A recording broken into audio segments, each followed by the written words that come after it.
El agua. Sin ella, toda vida sería imposible. Cada comunidad subsiste en la medida que pueda tener acceso al agua en justa cantidad y, claro, ahora también de acuerdo a su precio. México ha tenido ya históricamente una batalla de poder alrededor de ella, la lucha entre aquellos que ven al agua como un derecho vital para los habitantes de México y aquellos que solo lo ven como una mercancía. Precisamente para ello existe Conagua, cuya función, al menos en teoría, es administrar, regular, controlar y proteger las aguas nacionales en interés favorable de los habitantes de México. Sin embargo, la vida real no es tan sencilla. La ambición de poder es grande. El gobierno de Andrés Manuel López Obrador, o así llamada la 4T, pretenden dejar atrás las mañas y corrupciones de gobiernos anteriores, a sabiendas de que son estos los que deterioraron la calidad de vida de los mexicanos de a pie. Al menos ese es el discurso. El problema es que el gobierno es un ente enorme que cuenta con miles de colaboradores y saber quién es fruta fresca y quién es fruta podrida es muy difícil. Precisamente de eso trata una investigación publicada por Contralínea, en la cual, según la información que verificaron proveniente de documentos confidenciales del gobierno federal, se revela que en los más altos cargos de la Conagua aún persisten funcionarios que colaboraron de manera cercana con los expresidentes Felipe Calderón y Enrique Peña Nieto, manteniendo así prácticas del régimen neoliberal corrupto y de privilegios a grandes concesionarios del agua. No queda ahí. Sostienen además que el incendio en oficinas centrales de Insurgente Sur en la Ciudad de México, ocurrido hace varios meses, fue con el propósito de destruir y ocultar información que podría poner al descubierto graves hechos de corrupción, por lo que las investigaciones, afirman, continúan.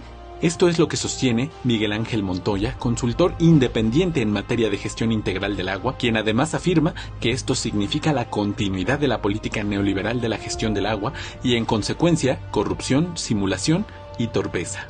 Funcionarios de Conagua, tras la publicación del artículo "Grupos de poder del calderonismo y peñismo controlan el agua", se defienden y niegan que esto esté ocurriendo y además atacan a Miguel Ángel Montoya y señalan que él fue removido de la dependencia por su deficiente desempeño y le exigen no realizar acusaciones sin sustento.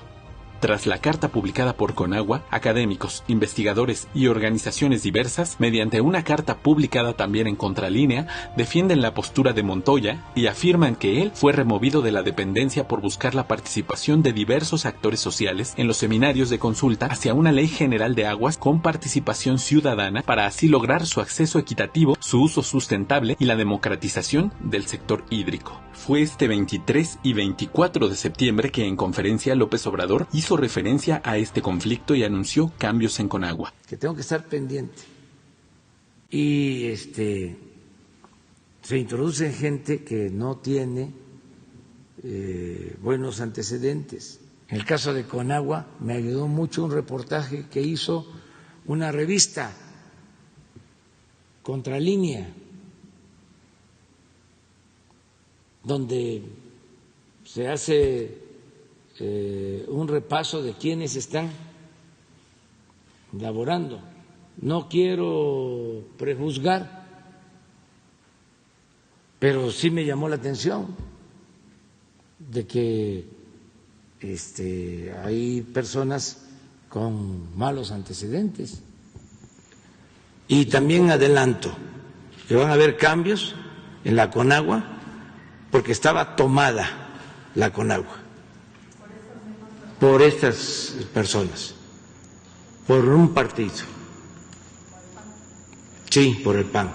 Y sorpresa, el mismo 24 de septiembre, los subdirectores de la Comisión Nacional del Agua presentaron su renuncia. ¿Batalla ganada para López Obrador? No lo creo. Aún queda mucho camino por recorrer. Así comienza En Contacto.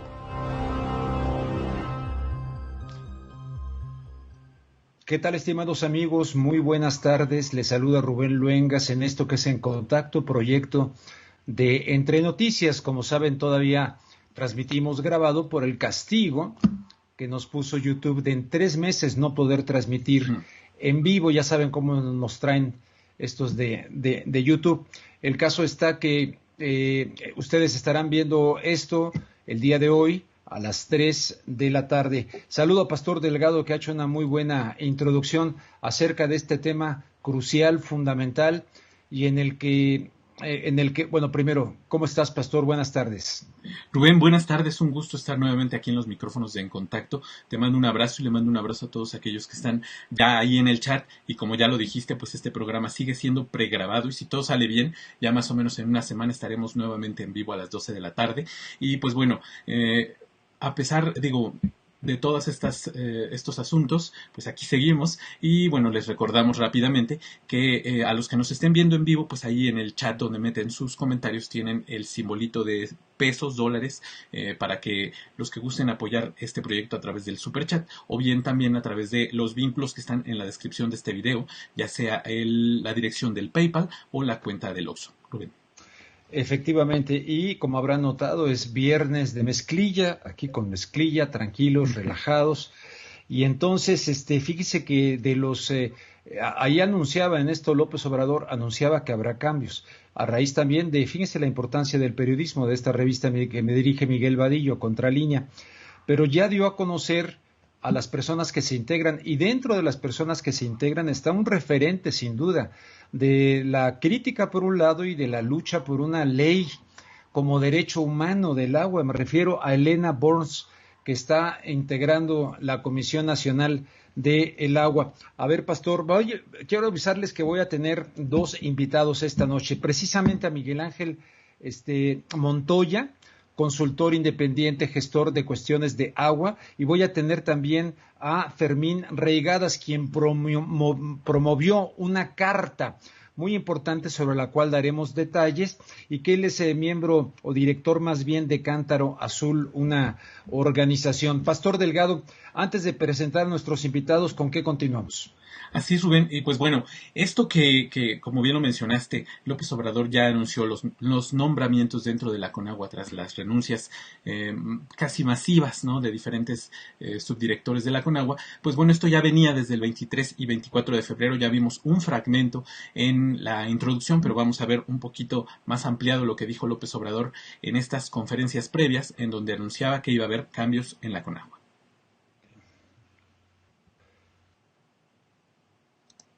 Entonces es muy grande el gobierno. Y pues yo tengo, aunque estoy todos los días pendiente, porque no me gusta delegar,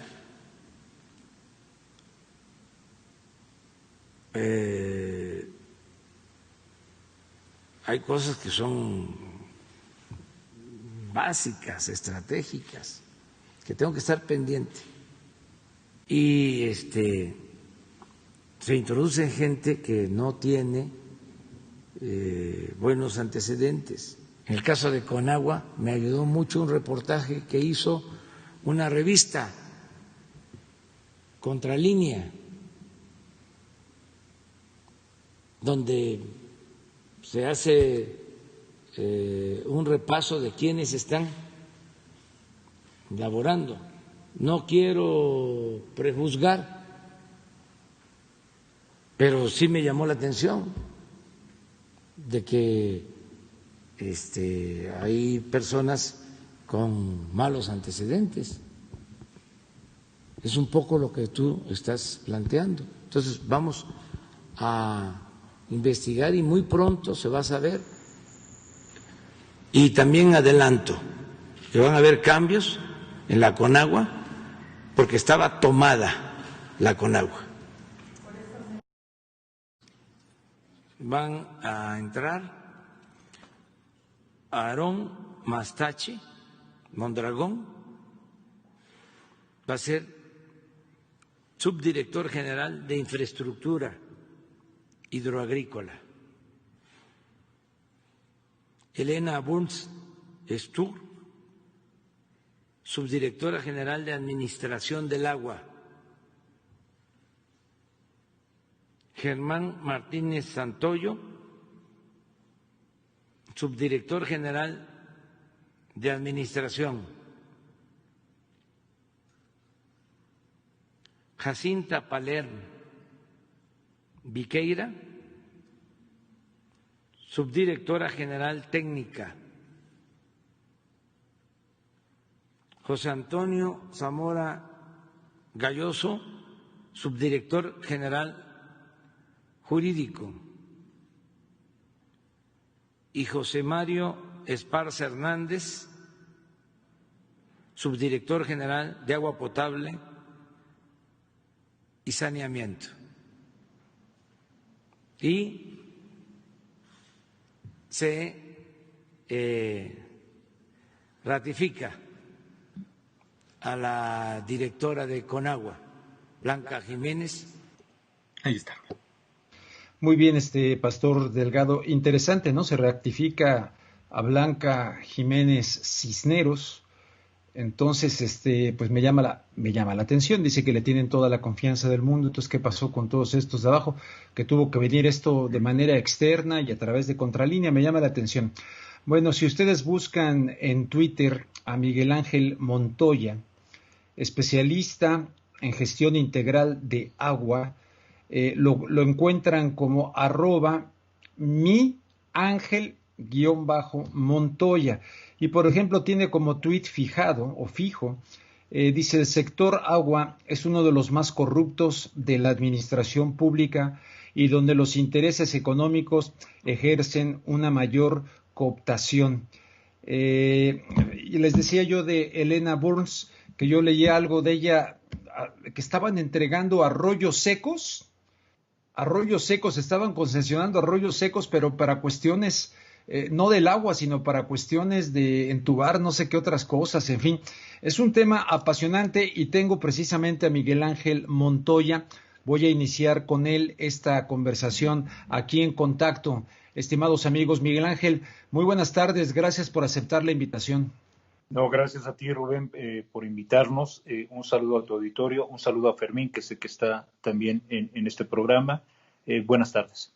Sí, exactamente. Más adelante vamos a hablar con Fermín Reigadas. Pero iniciando contigo, en tu calidad de gestor independiente del agua, revisando tus correos muy interesantes, varios de ellos, explícanos de manera sintética el telón de fondo de este asunto. ¿Cómo es posible que en Conagua se hayan quedado o infiltrado estos personajes y estén realizando gestiones de acuerdo pues al orden neoliberal? De hecho, mucho de la política de esta organización pues fue orientada hacia aquel primer tratado de libre comercio que entró en vigor el 1 de enero de 1994, ver el agua pues como un negocio y no como un derecho humano. Pues bien, solamente una aclaración, no soy gestor, soy consultor. Ay, perdón, dije gestor, consultor. Sí, hablando de, justo hay un tema de gestoría que eso se presta a malas interpretaciones. No, discúlpame. Conagua, pero sí, soy consultor. Pero no desviándote de una pregunta interesante que has hecho, pues bueno, la gestión del agua, esta visión de cómo gestionar el agua, pues viene con un sustento legal. En 1992 cambió el artículo 27 constitucional, pero también se expidió la Ley de Aguas Nacionales vigente. O sea, tenemos ya muchísimo tiempo, con una ley que justo da el sustento a este tipo de política pública que algunos intentan defender a capa y espada. Aquí vemos una contradicción entre una posición conservadora, que es justo lo que han defendido estos funcionarios que el día de ayer presentaron sus renuncias, que de algún modo también la directora ha defendido, y por otro lado hay una visión plasmada o un objetivo de política pública que de algún modo estos funcionarios que hoy llegan comulgan o inclusive abanderan, en el caso de Elena Burns, con una visión de transformación. Entonces, desde luego, como tú lo has dicho, es interesante, pero hoy la crisis del agua en el país pues es el resultado de la vigencia de esa ley. Yo creo que el telón de fondo es no solamente son los intereses que ya has mencionado, los grandes intereses económicos, sino una visión de cómo gestionar el agua, y creo que aún permanece esta visión neoliberal que se plasma desde luego en esta Ley de Aguas Nacionales, pero estaba de manera muy clara en cómo se articula la política pública. No importa tanto los nombres de que salieron, sino lo que hacían y cómo ejecutaban la política pública. Eso es lo más importante.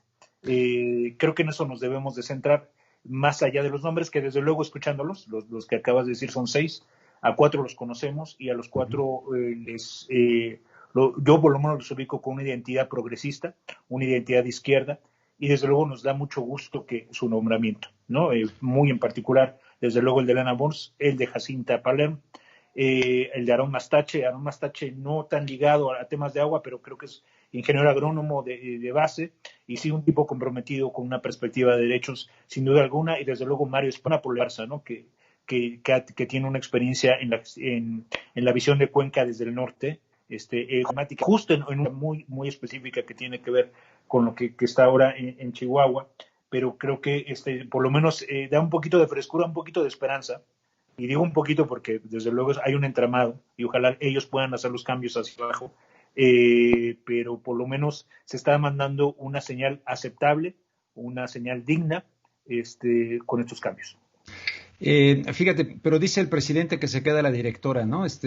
Jiménez Cisneros, siendo la cabeza que le tienen confianza, porque esto parece un poquito así como que al presidente López Obrador lo vinieron engañando con respecto a lo que ocurría en Conagua, y de repente se da cuenta y le sirvió mucho un reportaje periodístico de Contralínea, en el que tú tienes mucho que ver también como protagonista del tema, y resulta que entonces es cuando se da cuenta, pues, ¿qué pasó con la directora? Perdón, pero yo lo pregunto. No, bueno, puede ser interesante las razones por las cuales yo no quiero prejuzgar, sí. No sabemos de fondo, pero hay que entender que el país está inmerso en severos conflictos por el agua. Entonces, de pronto, si tú cambias a la cabeza, cuando ella tiene información, ya tiene una política encaminada a atender algunos temas urgentes, yo creo que en este momento descabezar la institución a lo mejor podría ser contraproducente. Entiendo que yo quiero hacer esa lectura, que el presidente tuvo la prudencia, pero luego no iba a permitir que lo siguieran engañando. Yo he sostenido no solamente en ese reportaje tan importante de Contralínea, sino en otras ocasiones que al presidente se le engañaba. Por ejemplo, con el tema del fracking, él, digamos, de una manera firme, convencida, en su informe presidencial dice no hay fracking en México, no se permite, y en la propia Conagua se dictaron los lineamientos para que lo permiten en agosto de 2017. Quien lo redactó fue uno de los funcionarios que va de salida o que presentó ayer su renuncia, Víctor Alcocer Yamanaca, y desde luego la directora, pues bueno, no tuvo a bien derogar esos lineamientos, pero yo creo que pudiera ser entendible, pudiera ser, y solamente quiero entenderlo así, solamente así me lo puedo explicar, porque la pradera está en llamas. Entonces, cuando de pronto la pradera está en llamas, sí tienes que tomar todos los hilos, y creo que aún no, tal vez no era el momento. Pero creo que sí, paulatinamente tenemos que plasmar una visión de transformación en el sector agua que no se tiene. Definitivamente, bajo esta conducción, bajo esta dirección, no un liderazgo, bajo esta dirección, no se tiene una visión de transformación del sector. Miguel Ángel, ¿me repites, por favor? Víctor Alcocer Yamanaca, él instrumentalizó lo del fracking, ¿y eso sigue vigente hoy por hoy? Sí, claro, son los lineamientos que lo permiten, son los lineamientos técnicos que permiten la exploración y la explotación de aguas subterráneas para hacer fracturación hidráulica. Están publicados en el Diario Oficial de la Federación en agosto de 2017. Él lo redactó siendo subdirector general técnico de la Comisión Nacional del Agua en el sexenio pasado. Desde luego es claro, hay una afiliación, hay una forma.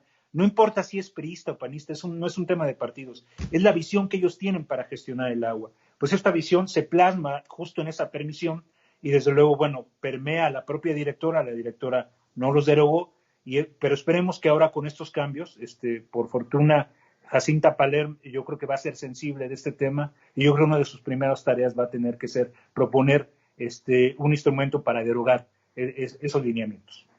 Pues muy importante, porque yo viviendo allá en los Estados Unidos, hicimos reportajes, ¿en qué estado era? Creo que en Pensilvania, donde llegábamos a las casas y abrían el grifo del agua y le ponían un cerillo y ¡pum!, se incendiaba aquello como consecuencia del fracking en la zona, verdaderamente tremendo.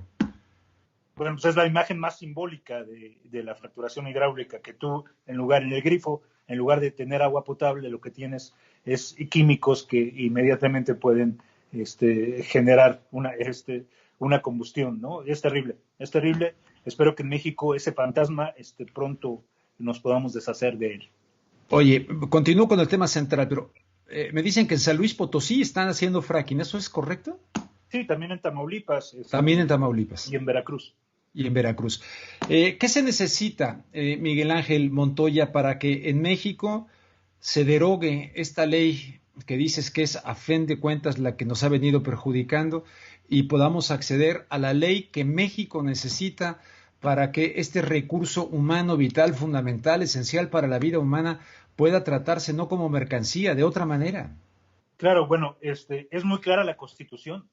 La Constitución dice muy clara las dos condiciones para que esto suceda: el acceso equitativo y el uso sustentable del agua. De hecho, esa es la visión que tiene que permear desde la dirección, desde las subdirecciones generales de Conagua. Esa debe de ser su guía, pero también debe ser la guía de esta ley que por mandato constitucional se tiene que pedir justo para derogar a la otra ley, la Ley de Aguas Nacionales, que ha creado todo este sistema que ha permitido la concentración, el acaparamiento del agua, la contaminación impune. Hay esfuerzos muy importantes en los tiempos recientes. Quien está con nosotros también abandera uno de esos esfuerzos por expedir una ley general de aguas, y creo que se empata al menos con las intenciones de transformación de este gobierno, con su plataforma, y es el tiempo. Y creo que deberíamos de aprovechar, porque es un rasgo, ese rasgo conservador que tenían estos funcionarios, que tiene la propia cabeza de la Comisión Nacional del Agua, otros funcionarios que han impedido, que han trompicado, intentado bloquear estos esfuerzos de las iniciativas de Ley General de Aguas, para que el tema fluya, porque no quería concentrarme en los nombres, ya los mencionamos, pero por mucho esfuerzo individual que hagan estas personas, por mucha convicción, el entramado jurídico ha permitido toda esta gestión, insisto, con contaminación impune, con expoliación a los pueblos indígenas, por ejemplo, de sus territorios, de su agua. Todo esto tiene como base la ley vigente. Entonces, creo que debemos apuntar hacia transformar la gestión del agua en la política pública, en la Comisión Nacional del Agua, pero su marco legal, sin duda alguna. Ahora, el marco internacional. México, pues, está atado, desgraciadamente, pues, está atado a la economía de los Estados Unidos. Tuvimos aquel tratado de libre comercio de Carlos Salinas de Gortari y ahora tenemos el TEMEC. En el marco del TEMEC y de esta relación, pues, de amor y paz con los Estados Unidos, como dice el presidente, ¿cómo modificar internamente este asunto cuando, por ejemplo, no sé si esto también está el tratado de 1944, en fin, lo que está ocurriendo en Chihuahua? ¿Cómo entrarle a esto desde el punto de vista de esta entidad de América del Norte que incluso con el libre comercio han querido formar personajes como Robert Pastor, que ya murió, que se le considera como que el padrino de la integración México, Estados Unidos y Canadá? Antes había ese rollo, se supone que con Trump ya no, pero ¿cómo la ves? Bueno, son varios temas. Primero, no mezclar el Tratado del 44, yo no lo cuestionaría, digamos que es el único, yo puedo afirmar el único tratado que tenemos con Estados Unidos que es benéfico para el país, absolutamente benéfico. Entonces, eso no lo pondría yo en tela de juicio, sino cómo se han instrumentado los cambios en la gestión interna del agua en México como para poder no tener el volumen suficiente para pagar. Y eso tiene que ver con la concentración de algunos productores. En ese sentido, el principio de la mañanera de hoy es muy importante. Lo del TLC, pues sí, vivimos a partir de los años 90 una liberación de ciertas disposiciones en la economía, pero yo creo que los cambios que se están promoviendo en el marco jurídico del agua no afectan el TEMEC bajo ninguna circunstancia.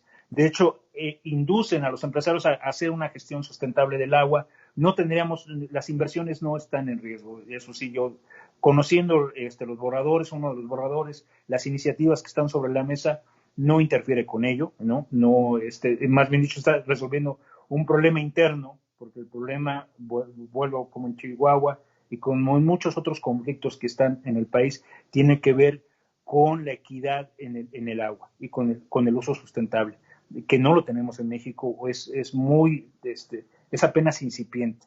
Entonces creemos que sí, con un nuevo marco jurídico lo podemos hacer, sin duda alguna. No hay conflicto. No hay conflicto. No hay conflicto. Ok, acercándonos al final en esta charla contigo, ¿qué opinas así nomás para que nos ilustres de esto de, ya ves que dice el presidente que el gobierno de Chihuahua de Javier Corral está conspirando con su administración, que se está politizando el tema del agua, en fin, sobre ese tema, México tiene que pagar, nos quedan de aquí al 24 de octubre, ¿no? Se tiene que... No, bueno, creo que no habría problema. Ahí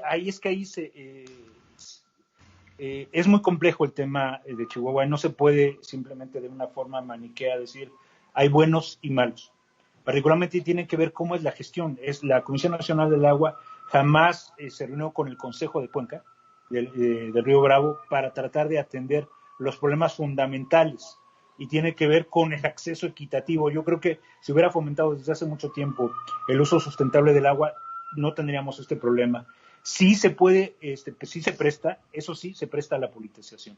Yo creo que se debe haber desactivado este problema desde hace mucho tiempo. Pero así como está ese problema, está el problema en Sonora, está el problema en Oaxaca, está el problema en Morelos. Yo tengo dudas, por ejemplo, de los cálculos técnicos que tienen para suministrar agua a la hidroeléctrica, agua para enfriar la hidroeléctrica. Tengo mis reservas, habrá que resolver. Qué bueno que entraron nuevos funcionarios que puedan hacer esas revisiones.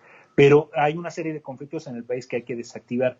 Creo que eso es lo fundamental, pero si no se desactivan, la oposición que ve cualquier pretexto para señalar, pues bueno, lo han puesto en bandeja de plata. Sí, me parece una posición oportunista de gobierno, pero bueno, siendo oposición, a eso te dedicas. Es legítimo, si ves un conflicto, pues que te montes a ello. Normalmente las oposiciones actúan de ese modo, pero era innecesario activar en esta administración tantos conflictos con el agua. Yo creo que lo que estamos viviendo de estos recambios obedece a eso, que se generó desde al interior de la comisión muchos conflictos, a veces de manera artificial.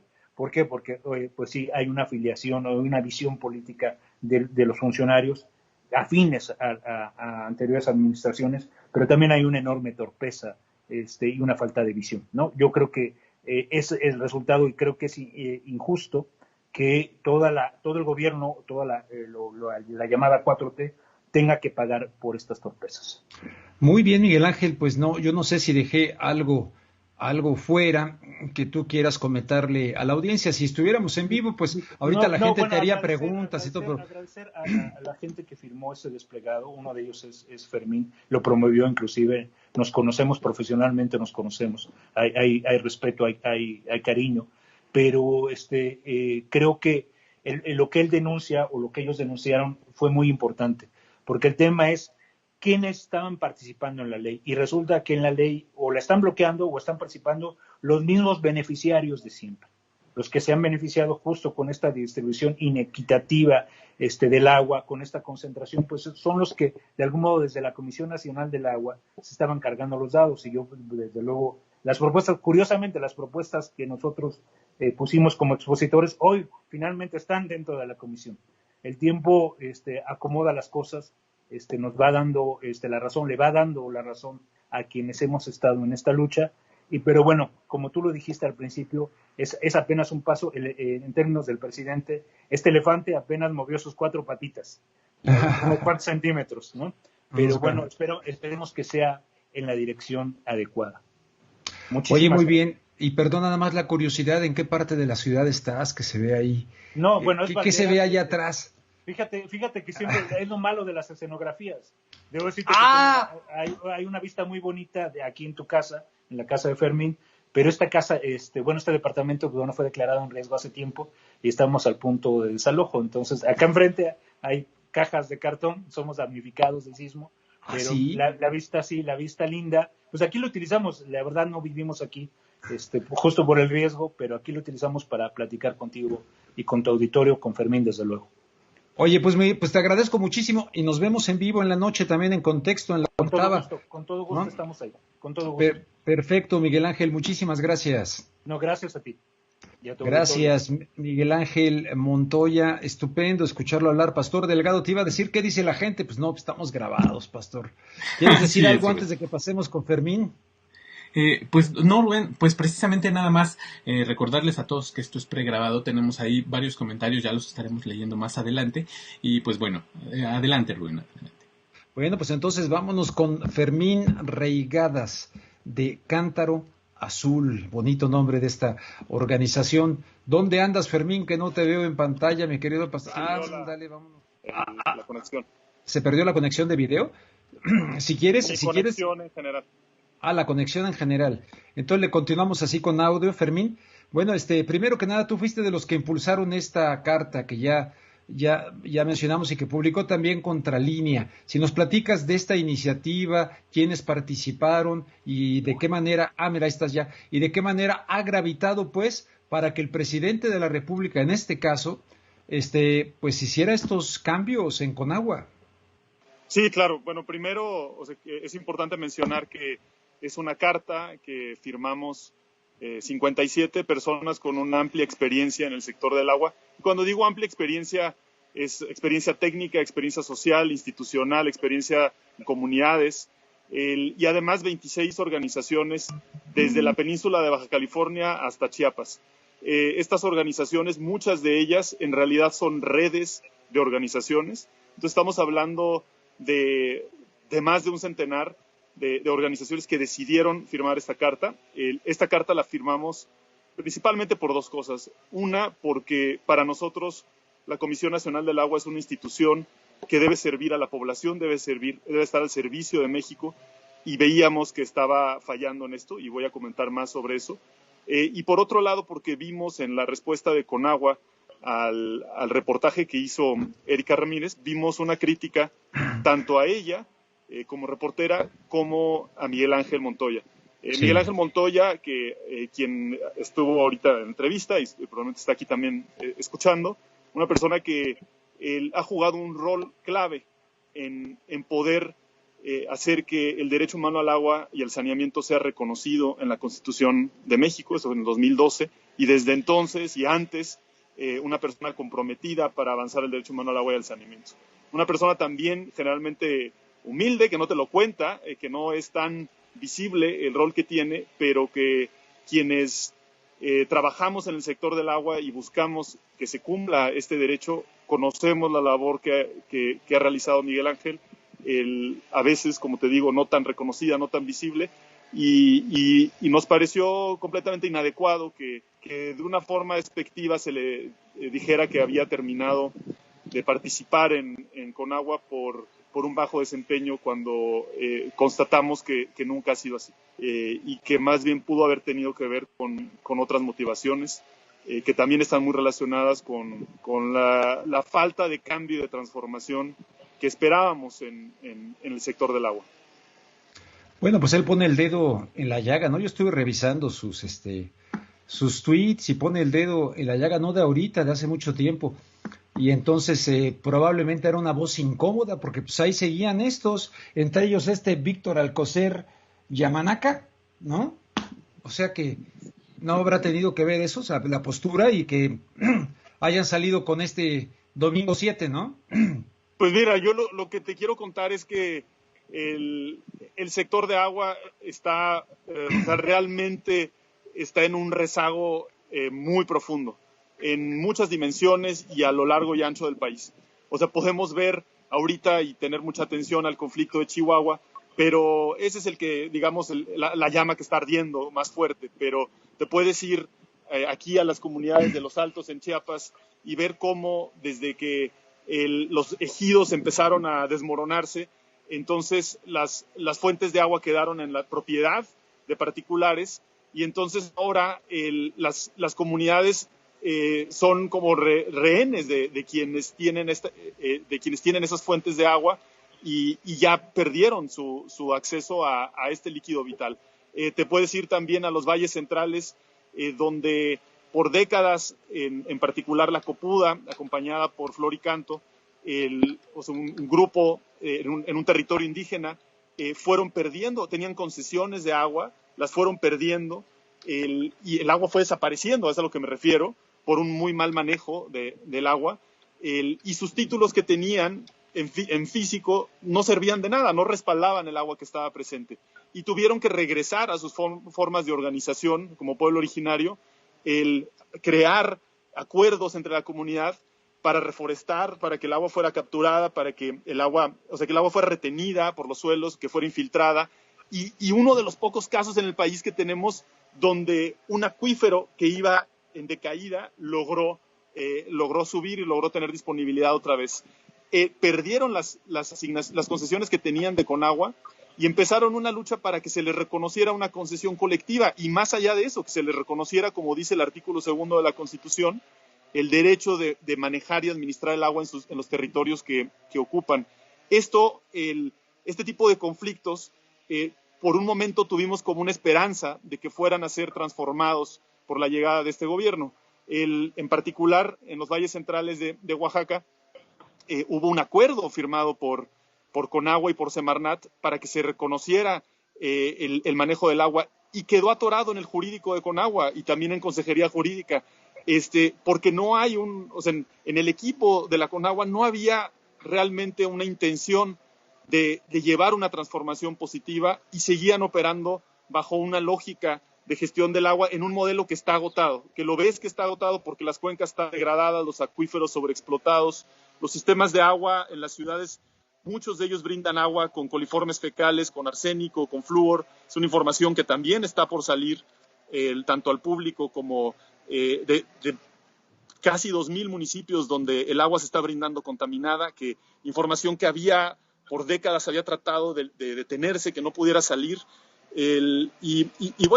Entonces, como no puedes entender cómo llega un gobierno que promete una transformación, pero en realidad en el sector del agua una institución sigue administrando los problemas, la desigualdad, los conflictos de las mismas formas. Entonces, como sociedad civil y como la academia y muchos otros profesionistas, dijimos, bueno, tenemos una esperanza que existe un cambio, pero ya pasaron casi 2 años y no vemos ese cambio.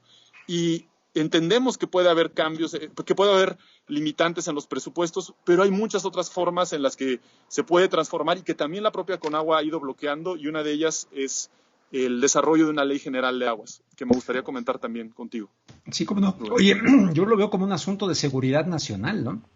Esto del agua viene a mi mente cuando en el contexto de aquello, yo recuerdo allá en Los Ángeles, de la guerra de Irak y toda esta cosa, empezaron a manejar en el acuífero guaraní, Paraguay, Brasil, Argentina, etcétera, empezaron a manejar la presencia de grupos terroristas del Medio Oriente. Ahí digo, no, pues ya están preparando un escenario. O sea, guerras por agua en un momento dado, ¿no? Entonces, es un tema de seguridad nacional, pero decías que quieres comentar algo. Mira, sí. Yo siempre he tenido cuidado con tanto hablar mucho de las guerras del agua o de que sea de seguridad nacional, porque al hacerlo así nos lleva a que entonces sea solamente una entidad, y en particular una entidad federal, la que se involucre en la gestión del agua. Sí. Y en cambio, nosotros vemos al agua como un eje rector del bienestar, y un eje rector donde puedes tejer una transformación de la vida cotidiana de todas las personas en el territorio. Y cuando lo piensas de esa manera, entonces se te abren oportunidades de un esquema de gobernanza mucho más amplio, mucho más rico, y donde realmente puedes transformar algo. No seguridad nacional, sino seguridad global, humanitaria, ¿no? Entonces, ¿no? Sí, claro. Y bueno, es un derecho humano y es un elemento esencial para el bienestar de las personas. Por eso, la verdad es que muchas personas sentimos que en esta administración de gobierno, en este gobierno, con las limitantes que puede llegar a tener, con las distintas posturas políticas que podemos llegar a tener, lo sentimos que es la ventana que tenemos en nuestra generación, en nuestro periodo de vida, para realmente transformar el sector del agua. Y buscamos eso, y de repente nos encontramos con que no estaba sucediendo. Se estaba continuando una administración de un modelo anterior, había una reticencia enorme y hasta un ejercicio directo para limitar los cambios, en particular en la construcción de la Ley General de Aguas. Como mencioné, en el 2012 se reforma el Cuarto Constitucional, y entonces México, en la Constitución, en el documento que nos une como país, en el documento en el que debe regir todo lo que hacemos, se reconoce el derecho humano al agua y al saneamiento como un hito histórico, y además se dice que se tiene que crear una ley general de aguas en un plazo de 360 días que genere las bases y los mecanismos para el acceso y el uso de equitativo y sustentable de los recursos hídricos. O sea, no es nada más el derecho humano al agua, es el cómo se va a accesar y cómo se va a utilizar este recurso hídrico con una perspectiva de sostenibilidad. Eso te da claro que el modelo ya estaba agotado en el 2012. Y los constituyentes dijeron, necesitamos modificar eso, y necesitamos una ley general que distribuya competencias, que no sea manejada por una sola entidad de gobierno, que no va a tener capacidad de acción en el territorio, sino que distribuya competencias entre el gobierno federal, las entidades federativas, los municipios y la participación de la ciudadanía. Y a través de eso empieza en la administración pasada a haber una transversión de qué significaba eso, y empezaron a salir iniciativas privatizadoras del agua, que maquillaban lo que era el derecho humano al agua, y en realidad lo que hacían era todavía crear algo más, que iba a generar mucho más desigualdad que el modelo que ya teníamos con la Ley de Aguas Nacionales. Eso detona un movimiento muy importante, que es la iniciativa que es Agua para Todos, que desarrolla una iniciativa ciudadana y la presenta a la Cámara de Diputados en esta legislatura, en este periodo. Además de esto, el grupo parlamentario de Morena decide generar, decide en congruencia con sus principios de transformación, decide generar una iniciativa también de Ley General de Aguas bastante progresista y aterrizada. El grupo parlamentario del PT decide tomar como bandera la iniciativa ciudadana y presentarla de manera oficial, y la Comisión de Recursos Hidráulicos, Agua Potable y Saneamiento, con el liderazgo del diputado Feliciano de Michoacán, y con toda la comisión, dicen, vamos a consultar al país, y organizan más de 30 foros en todos los estados, excepto Sinaloa, que no se pudo aterrizar el foro, para escuchar a la población cuál es la problemática, cuáles son las soluciones, cuál es la ruta que tenemos que seguir. Por primera vez se permite que esos foros sean sistematizados, que quede en letra lo que se dice en esos foros, y que se genere una iniciativa propia de la comisión que responda a lo que se escuchó en estos foros en todo el país. Y en todo este proceso empiezan a salir claramente a defender el modelo agotado de la Ley de Aguas Nacionales y decir que eso es inconstitucional, que la ley general, a meter miedos de que va a desincentivar la inversión, cuando busca todo lo contrario, busca generar un piso parejo para todas y todos, donde exista la competitividad y donde todos los barcos suban y no se queden unos barcos, sí. y no se genere la desigualdad, que es el problema más grande que tenemos en el país. Y sin precedente alguno, estamos en un momento clave donde tanto la Comisión de Recursos Hidráulicos como la de Medio Ambiente están dictaminando de manera conjunta las leyes y permiten a las iniciativas promoventes juntarse, sacar lo mejor de cada una de ellas, y a través de las secretarías técnicas y trabajando con ellas directamente, presentar una ley que represente todos estos procesos de legitimidad a lo largo y ancho del país.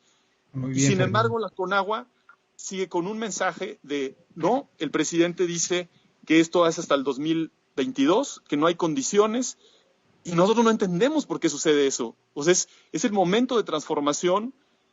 ¿Qué es lo que está detrás de llevar, o sea, de descarrilar un proceso como este y de llevar a una siguiente legislatura donde no sucedieron procesos de consulta como este, donde ahorita,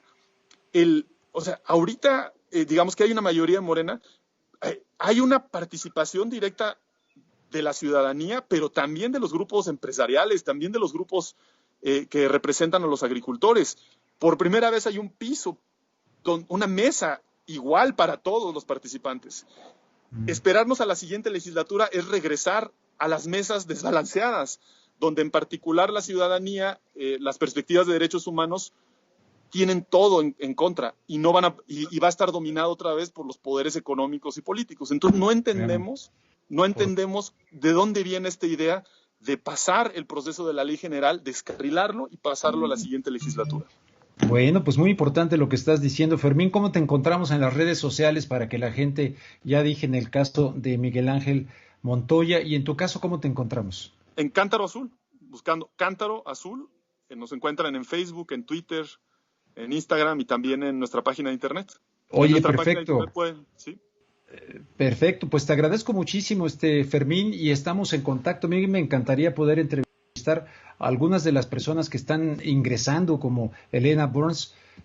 Ahí si ustedes tienen los contactos, se los agradezco, pero si no, aquí los buscamos. ¿no? Definitivamente, estamos, la verdad, los cambios que se dieron y se presentaron hoy nos dan una señal que estábamos esperando, que es una señal de no continuar administrando, sino de buscar transformar. Y las personas que conocemos que se han sumado a este equipo, sabemos que esa es su intención, pero digamos, más que ver a las personas, es muy importante enfocarnos en la institución que debe servir a México y debe servir a las personas que estamos en México y que, por mejores intenciones que se tengan, por mejor discurso que se tiene, pues necesitamos seguir exigiendo que esté a la altura de los retos que hay y que sea parte de construir la transformación que necesitamos como país, en particular en un eje tan importante como el agua, para el bienestar de la población de México. Oye, Fermín, pues a ti también muchísimas gracias en verdad por aceptar la invitación para tratar este tema crucial, delicado, muy importante para la vida, no solamente de México, sino del planeta entero. Te agradezco mucho y estamos en contacto, si me lo permites. Muchísimas gracias a ti, claro que sí. Gracias también a tu auditorio por escucharnos y bueno, y es momento de sumarnos y de lograr este cambio de manera conjunta. Perfecto. Gracias, Fermín Reigadas, y lo encuentra como Cántaro Azul en las redes sociales. Mi querido Pastor Delgado, vino a chambear a Adriana. Así es, Rubén, pues precisamente vamos a ver en este momento, ya me parece que es la tercera, cuarta vez que está de regreso con nosotros esta Adriana, y pues precisamente, totalmente, Adriana. Y precisamente, pues primero agradecerle el esfuerzo, porque pues con todo esto de tener que estar pues no propiamente en una escuela, ahí su hija y demás. Entonces, pues realmente es un esfuerzo muy grande el que está haciendo para Entre Noticias, en contacto, y precisamente aquí tenemos El Día en Breve.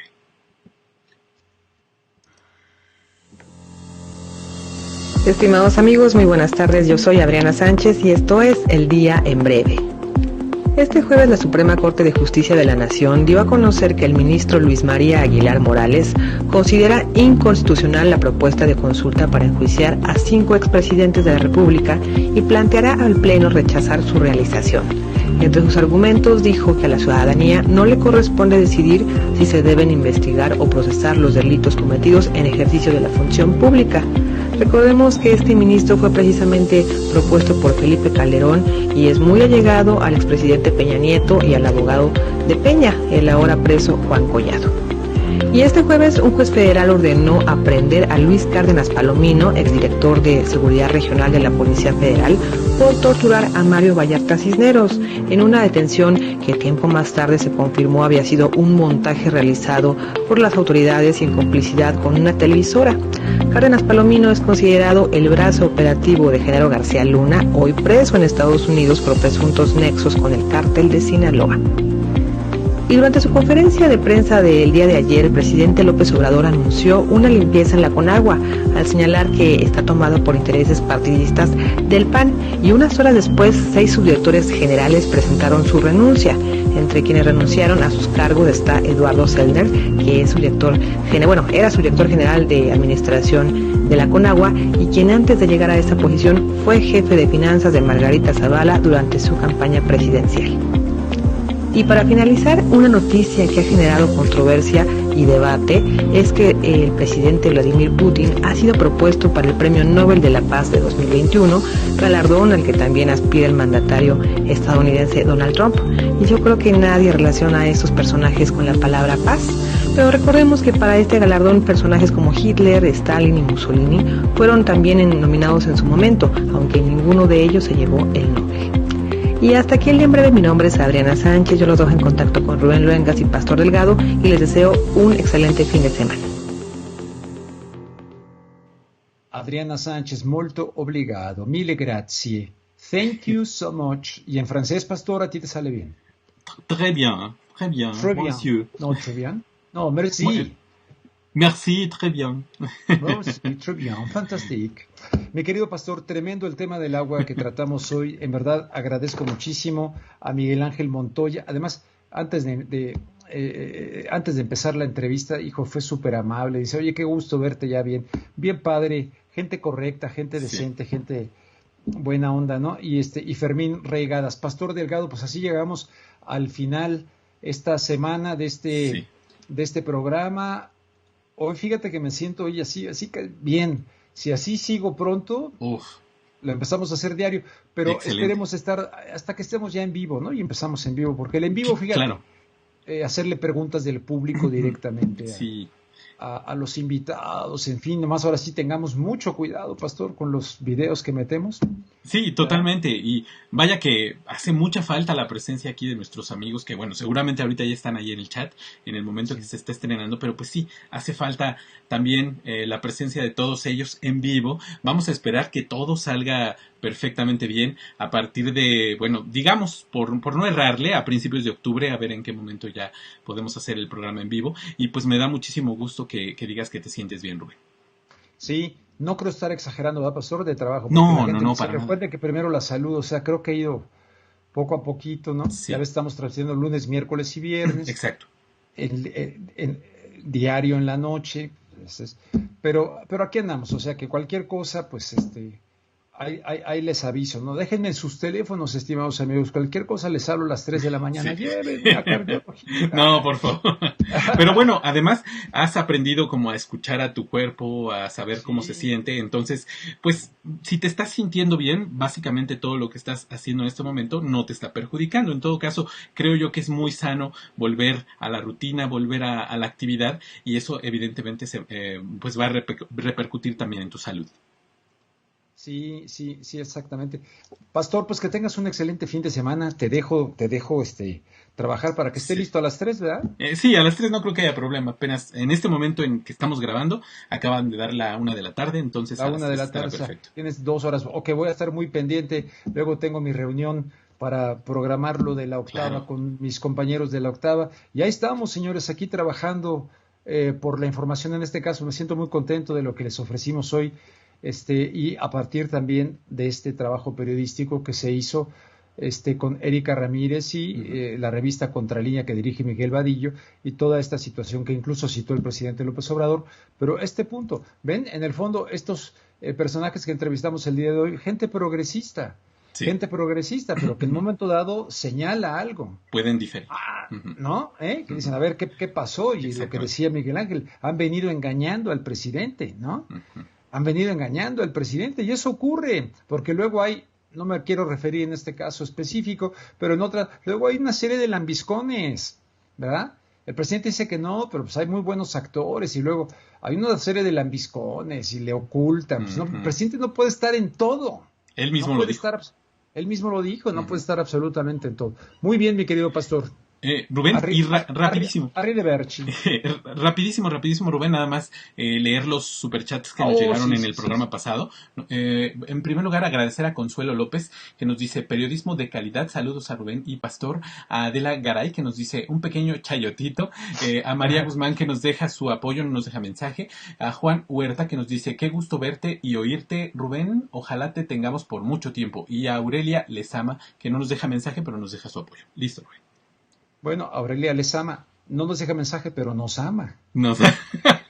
Exacto. O sea que a todo dar, nos ama, esa es la... Exacto. Pásenla bien, muy buen fin de semana. Y gracias por su atención.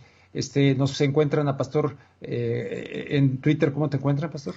Así, Rubén, a mí me encuentran en @pastor D de dedo, C de casa, 3110. Y si está muy largo, está en la descripción del video. Ok, y ahí me encuentran como @Rubén G. Luengas. La G, siempre les he dicho, es de González. Exacto. Y siempre les he comentado desde hace años con un director de noticias, ¿cómo se llamaba? Y fue de Univisión, que le gustó lo de Luengas. Dice, oye, usa Luengas. Y dije, bueno, pues sí, uso Luengas, no hay ningún problema. Siempre en México, en el Canal 11, en Radio 1000, en Estéreo 100, en todos los medios que estuve en México siempre salí como Rubén González Luengas. Y luego ya se quedó como Rubén Luengas. Pero, en fin, esto lo digo, pues muchos sabrán por qué va a pasar. Claro, eso es @Rubén G. Luengas. Como si fueran tan importantes la cosa de los nombres. Bueno, un fuerte abrazo a todos. Pasen un buen fin de semana.